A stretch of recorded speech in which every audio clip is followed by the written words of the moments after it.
దేవుని పరిశుద్ధ నామానికి స్తోత్రాలు. మరొక భాగాన్ని లేఖనాల్లో నుండి మరొక భాగాన్ని ధ్యానం చేసుకుందాం. మత్తయి సువార్త 26వ అధ్యాయము 47వ వచనం. ఆయన ఇంకను మాట్లాడుచుండగా 12 మందిలో ఒకడు యోధా వచ్చెను.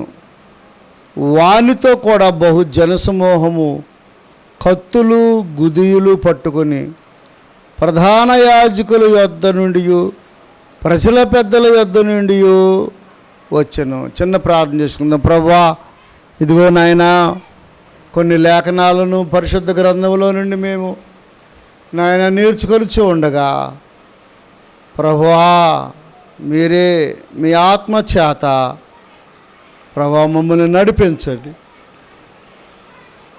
వినివారికి దీవునికరముగాను నాయనా చెప్పుచున్న నాకును మీ సహాయము దయచేయండి.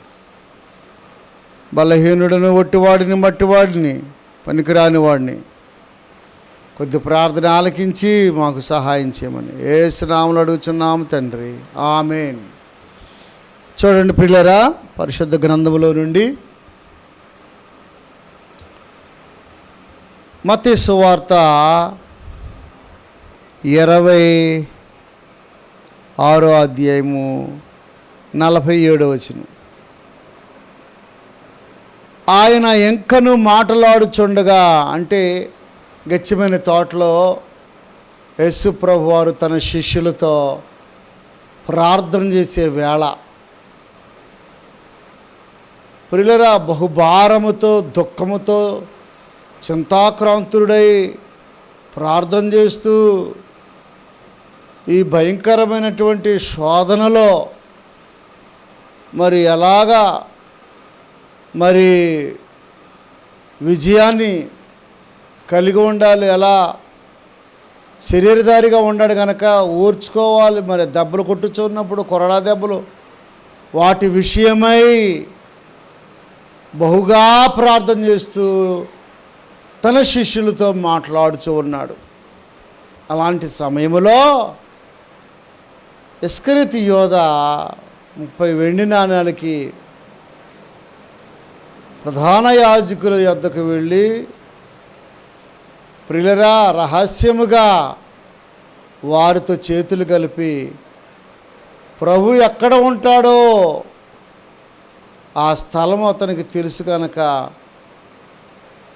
నేను చూపిస్తాను ఆ ప్రభువుని అని 30 వెండి నాణేలకి అతడు అమ్ముడుపోయినట్లుగా లేఖనాల్లో మనము చూస్తున్నాం.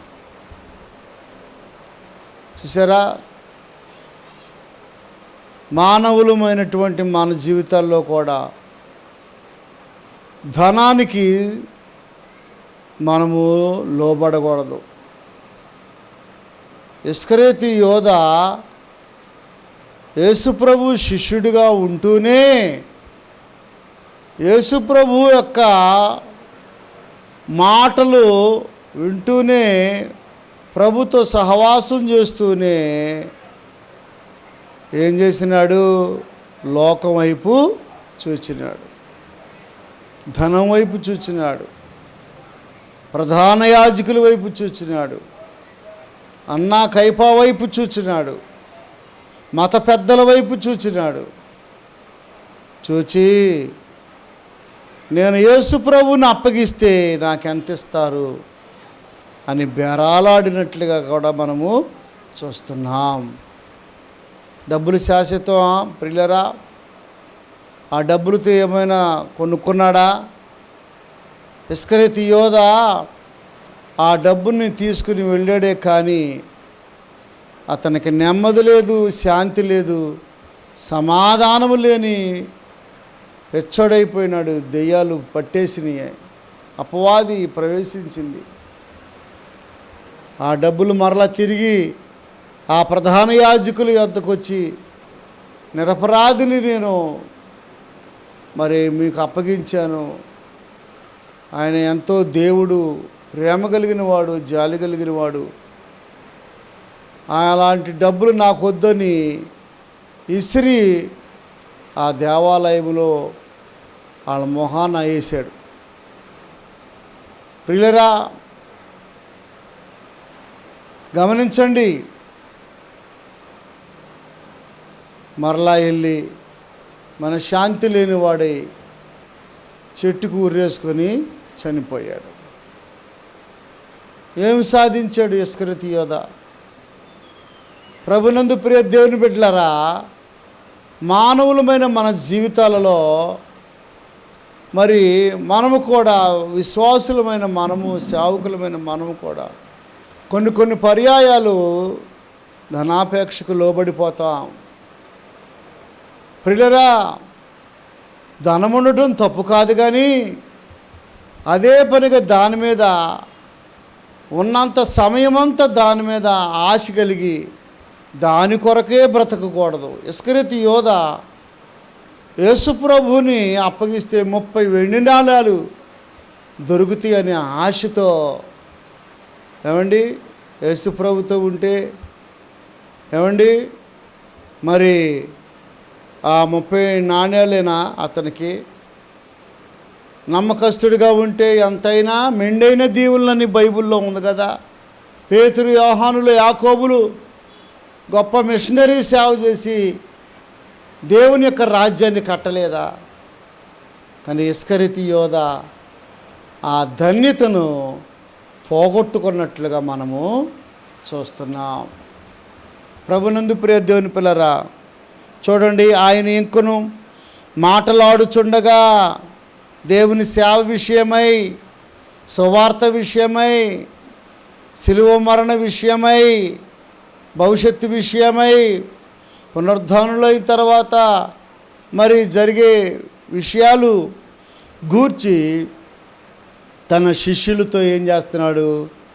మాట్లాడుచూ ఉండగా 12 మందిలో ఒకడు యోధ వచ్చెను. వానితో కూడా బహు జనసమూహములు కత్తులు, గుదియులు పట్టుకొని ప్రధాన యాజకుల యొద్ద నుండి, ప్రజల యొద్ద నుండి వచ్చెను. చూసారా, పంపించారు వాళ్ళే. ప్రధాన యాజకులు, ప్రజలు, ఏమండి, మత పెద్దలు, మళ్ళీ పైకి మతం, ధర్మశాస్త్ర ఉపదేశకులే కానీ ప్రేమ లేదు. సాటి వ్యక్తిని గౌరవించి ప్రేమించి ఏయో మంచి మాటలు చెబుతున్నాడు రా యేసు ప్రభు. మరి ఆ మాటలు కూడా మనం విందాం, ఆ మాటలను మన హృదయంలో భద్రపరుచుకుందాం, ఆ వాక్యానుసారంగా మనం కూడా జీవిద్దాం. యేసు ప్రభు వారు మన ఈ రోగులను ముట్టాడు, స్వస్థపరుస్తున్నాడు, మరి ఎంతో సమాజానికి మేలు చేస్తున్నారు.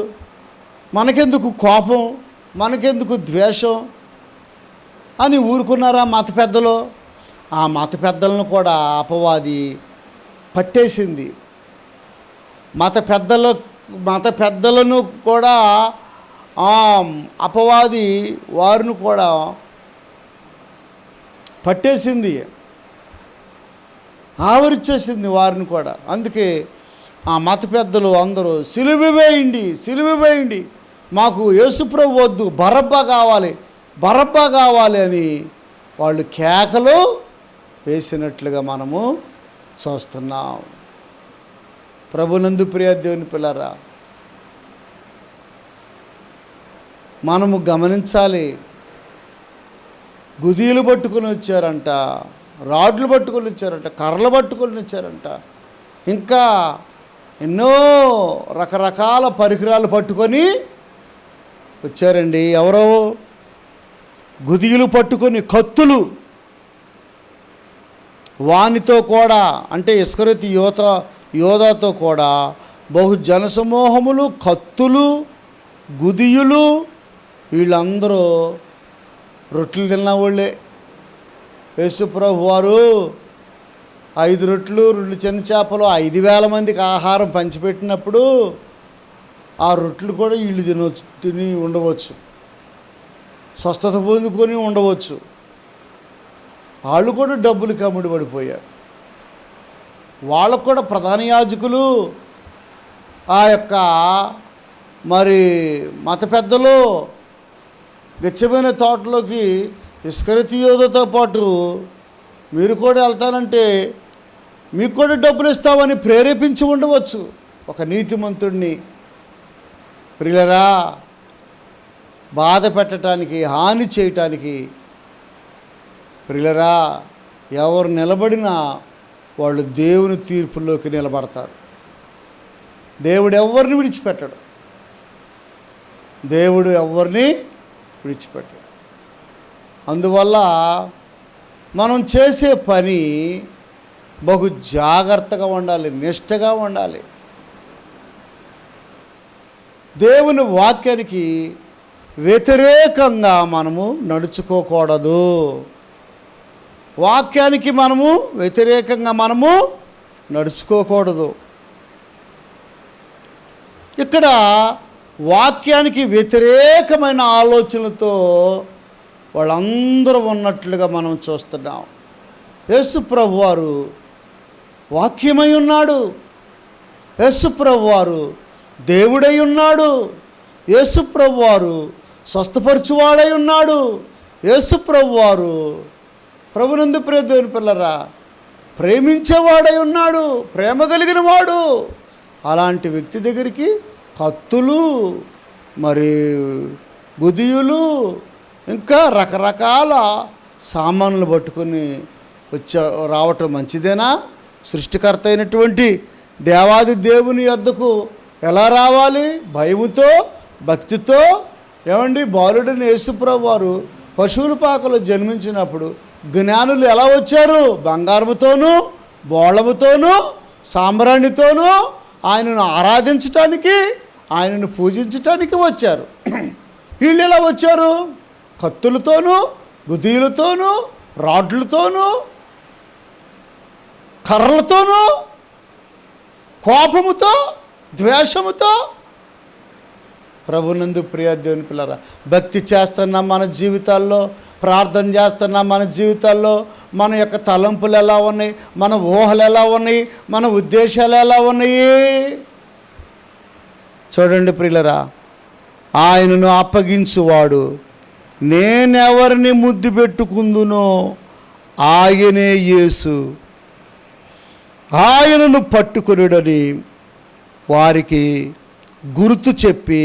చూసారా, 12 మంది అక్కడ ఇస్కరియోతు యోధ తప్పిపోయాడు కదా, 11 మంది ఉన్నారు. ఆ 11 మంది ఎలా ఉన్నారంట? యేసు ప్రభులాగానే ఉన్నారంట. ఎంత గొప్ప సంగతి అండి! యేసు ప్రభులాగా ఉండటం అనేది అంత ఆశ్చర్యం ప్రియులరా. దేవుని నమ్ముకున్న బిడ్డలో దేవునిలాగా ఉండొద్దా? నువ్వు దేవునిలాగా నడవద్దా? దేవునిలాగా బ్రతకొద్దా? దేవునిలాగా జీవించొద్దా?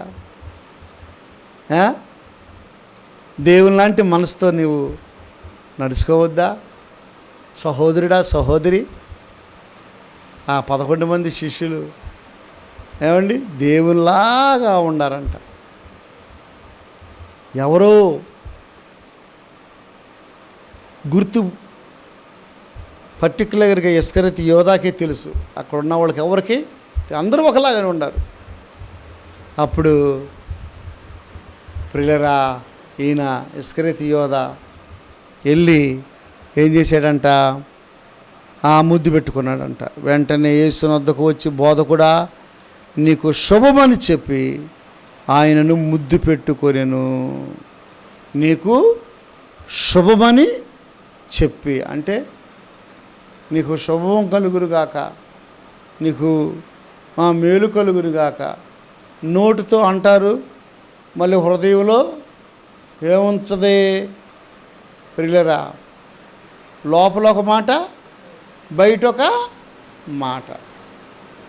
పైకి మంచోడు మంచోడు అని అంటారు, లోపల అరే ఎస్మంటిది లేదా ఎస్మంటోడు అని క్షణాల్లో మనం అలాగ ఉండకూడదు ప్రియులరా. ప్రభునందు ప్రియ దేవుని పిల్లరా, యేసు ప్రభు ప్రేమతో మనము శత్రువునైనా ప్రేమించేవారముగా, పగస్తులైనా ప్రేమించేవారముగా, మనము తలదించుకొని దేవునికి అప్పగించేవారముగా ఉండాలే. కానీ లోపల ఒకటి బయట ఒకటి మనకి ఉండడానికి వీలు లేదు. ఒకే మాట, ఒకే బాట. కనుక పైకి ఏమో శుభం అంటున్నాడు, తర్వాత ముద్దు పెట్టుకున్నాడు. ఎందుకని? వచ్చి మీరు ఈయన్నే పట్టుకోండి అయ్యా, ఇంకొకళ్ళని పట్టుకోవద్దు. ఈయనే యేసు ప్రభు వారు, ఈయనే. చూసారా? అప్పుడు యేసు ప్రభు వారు ఏమన్నారు? బుద్ధి లేనాడా, ఈ పని చేస్తున్నావేంట్రా అన్నాడా? స్నేహితుడా, చిలికాడా? 50 వచనం. యేసు, చిలికాడా, నీవు చేయవచ్చినది చేయమని అతనితో చెప్పగా వారు దగ్గరకు వచ్చి ఆయన మీద పడి ఆయనను పట్టుకొనిరి. ఆయన మీద పడి 33.5 సంవత్సరాలు యేసు ప్రభు వయసు. ఆయన మీద పడి ఏం చేశారు? ఆయనను బలవంతముగా అంటే పట్టేసుకున్నారు అంతే. పారిపోతాడేమో. ఎందుకు పారిపోతాడండి ఆయన? ఏమండి ప్రియులరా, ఆయన మరణించటానికే వచ్చాడు, ఆయన లేఖనాలను నెరవేర్చడానికే వచ్చాడు, ఆయన సిలువలో ప్రాణం పెట్టడానికి వచ్చాడు. ఆయన ఎందుకు పారిపోతాడు? ప్రభునందు ప్రియ దేవుని పిల్లరా, ఇంకా మనం చూసినట్లయితే యేసు, చెలికాడా, నువ్వు చేయవచ్చినది చేయుమని అతనితో చెప్పగా వారు దగ్గరకు వచ్చి ఆయన మీద పడి ఆయనను పట్టుకొనిరి. ఇదిగో యేసుతో కూడా ఉన్నవారిలో ఒకడు చెయ్యి చాచి కత్తి దూసి ప్రధాన యాజకుని దాసుని కొట్టి వాని చెవి తెగ నరికెను. ప్రియులరా, పక్కనున్న పేతురు ఏమండి మంచి కోపంతో ఉంటాడు ఎప్పుడు. ప్రియులరా, యేసు ప్రభువుని ఎంతో జాగ్రత్తగా ఫాలో అయినటువంటి వాడు. ప్రియులరా, మరి అలాంటి వాడు కోపం వచ్చి ఏం చేశాడు? ఒక సైనికుడి చెవి తెగ. బైబిల్లో ఉంది, ఆత్మ చెప్పుచున్న మాటలు చెవి గలవాడు వినుగాక. చెవి అన్నందుకు చెబుతున్నాను. ఏమండి, కొంతమందికి దురద చెవులు, లోక సంబంధమైన చెవులు, ఆళ్ళ ఊసులు ఈళ్ళ ఊసులు. దేవుని వాక్యం వినే ఆ యొక్క చెవి ఉండదు. యేసు ప్రభు చెప్పిన మాటకు లోబడే చెవులు ఉండవు. మారుమనసు పొందరు, రక్షణ పొందరు, ప్రార్థన చేయరు, దేవుణ్ణి ప్రేమించరు, దేవుని గుడికి రారు. గంటల తరబడి వ్యర్థమైనటువంటి ఆ యొక్క పనులలో వారు నిమగ్నులై దేవుడిచ్చిన సమయాన్ని పోగొట్టుకుంటూ ఉంటారు. కనుక సైనికుడి చెవి ఏం చేశాడు? పేతురు గారు తెగ నరికేసేసాడు. అప్పుడు యేసు ప్రభు వారు ఏమన్నారు చదువుదాం. వెంటనే ప్రియులరా, యేసు, నీ కత్తి వరలో తిరిగి పెట్టుము, నీ కత్తి వరలో తిరిగి పెట్టుము. కత్తి పట్టుకొని వారందరూ కత్తితోనే నశింతురు. ప్రభునందు ప్రియ దేవుని పిల్లరా, సమర్థించలా, మంచి పని చేసావయ్యా, నెంబర్ 1, నువ్వు నన్ను బాగా ప్రేమిస్తున్నావు, నీలాంటి వాడు ఉండాలి అని అక్కడ పేతురుని సమర్థించాడా? పేతురు శిష్యుడైనా సరే అతన్ని సమర్థించలా. తప్పు చేసినప్పుడు ఎవరైనా సరే మనం తప్పుని సమర్థించేవారుగా మనము ఉండకూడదు. తప్పుని ఖండించేవారుగా, తప్పుని మనము గద్దించేవారుగా, ఆ తప్పు అతనికి అర్థమయ్యే రీతిలో మనము ప్రాక్టీసు పట్టవలసినదే, అర్థమయ్యే రీతిలో అభ్యాసం చేయవలసినదే, అతనికి చెప్పవలసినదే. కనుక ప్రభునందు ప్రియ దేవుని పిల్లరా, యేసు ప్రభు వారు ఏమాత్రం వెనకంజ వేసుకురాలేదు. పేతురు, నువ్వు చేసింది తప్పు, నీ కత్తిని నీ యొక్క వరలో నీ కత్తిని వరలో పెట్టేసేయి. చూసారా? ప్రభునందు ప్రియ దేవుని పిల్ల, నీ కత్తి వరలో తిరిగి పెట్టుము. కత్తి పట్టుకొనిన వారందరూ కత్తి చేతనే నశించేదరు. బాంబులు పట్టుకుంటే బాంబుల చేత, కత్తి పట్టుకుంటే కత్తి చేత, ఏమంటే తుపాకీ పట్టుకుంటే తుపాకీ చేత. ఇంకా మరి ప్రభునందు ప్రియ దేవుని పిల్లరా, కనుక మనకి రోషం ఉండకూడదు, కోపం ఉండకూడదు, కత్తులు పట్టుకోకూడదు. ఏమండి వాళ్ళకి మనకి తేడా ఏంటి? వాళ్ళకి మనకి ఏమండి లోకస్తులకి మనకి తేడా ఏంటి? కత్తిపోటు వంటి మాటలు కూడా పలుకుతారని ఉంది బైబిల్లో.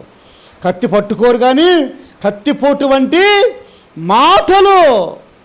చూసారా ప్రభునందు ప్రియ దేవుని పిల్లరా, మనం అలాగున ఉండకూడదు, అలాగున ఉండకూడదు. కనుక ఏ కత్తి ఉండాలి? ఏ వాక్యం అనే ఖడ్గము మనము కలిగి ఉండాలి ప్రియులరా. వాక్యం అనే ఖడ్గాన్ని పట్టుకోవాలి. శత్రువు సాతానుని మనము జయించాలి. శత్రువు వేసే అగ్ని బాణాలను మనము ఆర్పవలసిన వారమై ఉన్నాం. కనుక నీ కత్తి వారిలో తిరిగి పెట్టుము. కత్తి పట్టుకొని వారందరూ కత్తి చేతనే నశింతురు.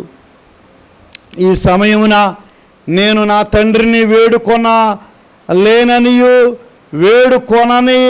కొని ఎడల ఆయన 12 సేన వ్యూహముల కంటే ఎక్కువ మంది దూతలను ఇప్పుడే నాకు పంపడనియు నీవు అనుకొనుచున్నావా?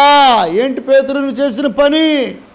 నా తండ్రిని నేను వేడుకుంటే 12 వ్యూహములు, సైన్యములు, దూతలు వచ్చి నన్ను కాపాడతాయి కదా. 12 వ్యూహములు. ఏమంటే సేన అంటే 6000 మంది. సేన అంటే 6000 మంది. 12 వ్యూహములు, 12 ఆరులు.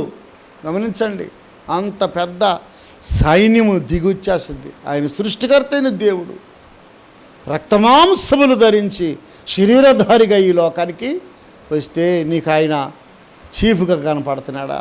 ఓ సహోదరుడా, ఓ సహోదరి, ఆయన దేవుడు, దేవుని కుమారుడు. ప్రియులరా,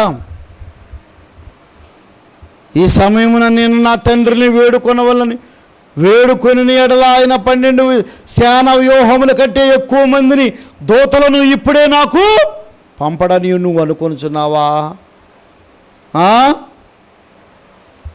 లేదు లేదు ప్రియులరా, నేను వేడుకొని ఎడల ఏలాగు జరగవలనని లేఖనము ఎలాగూ నెరవేరునని అతనితో చెప్పాను.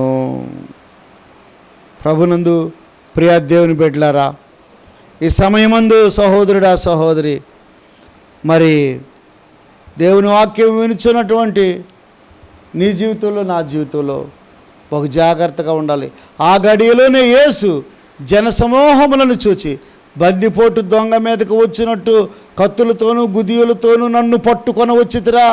నేను అనుదినము దేవాలయములో కూర్చుండి బోధించుచున్నప్పుడు మీరు నన్ను పట్టుకొనలేదే. చూసారా, అనుదినము దేవాలయములో నేనేం చేస్తున్నాను? బోధిస్తూనే ఉన్నాను కదా. మీరెందుకు ఆ సమయంలో మీరు స్పందించలేకపోయారు? అప్పుడు పట్టుకోవచ్చు కదా. ప్రభునందు ప్రియ దేవుని పిల్లరా, కనుక నా మాటలు, దేవుని మాటలు ముగింపులోకి తీసుకుని వస్తూ ఉన్నాను.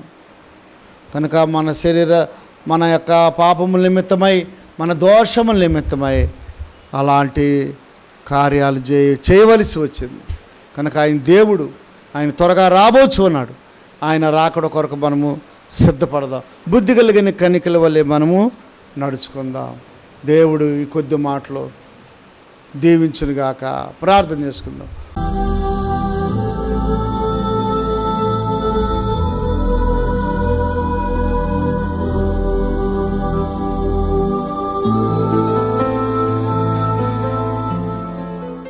ఓ పరిశుద్ధుడైన తండ్రి, ప్రేమ నమ్మకం కలిగిన మా ప్రభువా, అయ్యా యేసయ్యా, విత్తిన వాక్యానికి ముద్ర వేయండి అయ్యా. అయ్యా విత్తిన వాక్యానికి ముద్ర వేయండి అయ్యా. అయ్యా అయ్యా అయ్యా అయ్యా అయ్యా ఇస్కరియోధలాగా మేము అక్కడ ఓయా మరి ధనాపేక్ష లేకుండా చేయండి. నన్ను ప్రేమించేవారంగా మేము ఉండకూడదు నాయన. నీ కొరకే నమ్మకంగా మేము బ్రతికే భాగ్యము మాకు దయచేయండి. సేవలు వాడుకోండి, సహవాసాన్ని దీవించండి, వినుచున్నటువంటి బిడ్డలు కూడా ఆశీర్వదించి వాక్యానుసారంగా నడుచుకునే భాగ్యం దయచేయమని, యేసు ప్రభావం వచ్చిన ప్రతి కుటుంబాన్ని దీవించి బ్లెస్ చేయమని యేసు పరిశుద్ధ నామములో అతి మిక్కిలి మేము ప్రార్థించి వేడుకొనుచున్నాము తండ్రి. ఆమేన్. తండ్రి ప్రేమ, కుమారుని కృప, పరిశుద్ధ ఆత్మని యొక్క అన్యోన్య సహవాసము, అందల ఆనందము కూడిన మనకు సకల పరిశుద్ధులకు సదాకాలము తోడై ఉండునుగాక. ఆమేన్. ఆమేన్. ఆమేన్. ఆమేన్. God bless you. దేవుడు మిమ్మల్ని మీ కుటుంబాలని దీవించి ఆశీర్వదించునుగాక. ఆమేన్. ఇదే ఛానల్లో ఈ సమయానికి వచ్చి ప్రతిరోజు వాక్యం వినండి, ఇంకా అనేక మందికి తెలియచేయండి. దేవుడు మిమ్మల్ని మీ కుటుంబాలని దీవించునుగాక. ఆమేన్. పాపిగానే జీవింతువా, పాపమునందే మరణింతువా, ప్రియుడా ప్రభుని ప్రేమను గుర్తింపవా.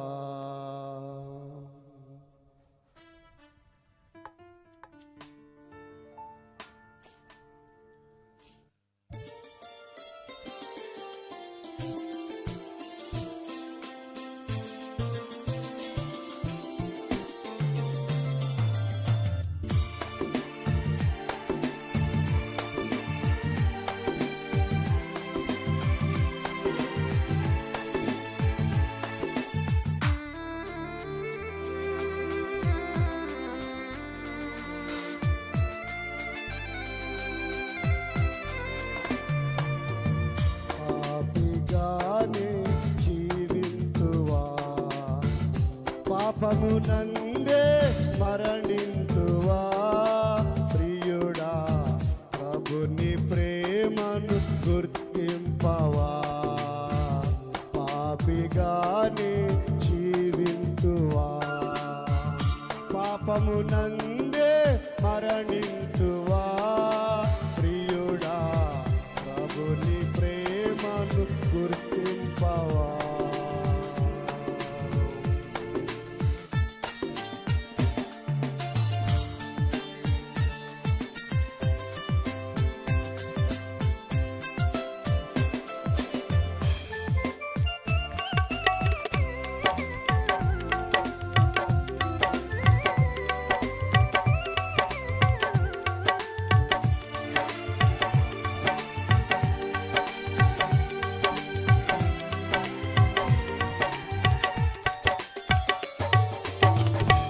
ఆశలు నిండిన లోకమునందు ఆశలు ఎన్నో ఉండునుగావి, నాశనమునకే నడుపునుగా.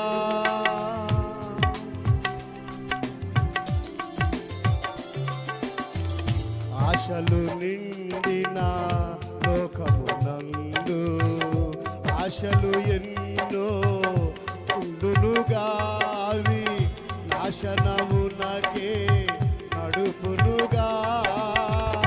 ఆశలు త్రెంచి ప్రేమను పెంచి, ఆశలు త్రెంచి ప్రేమను పెంచి, ప్రభును పదమున నడుపుమా.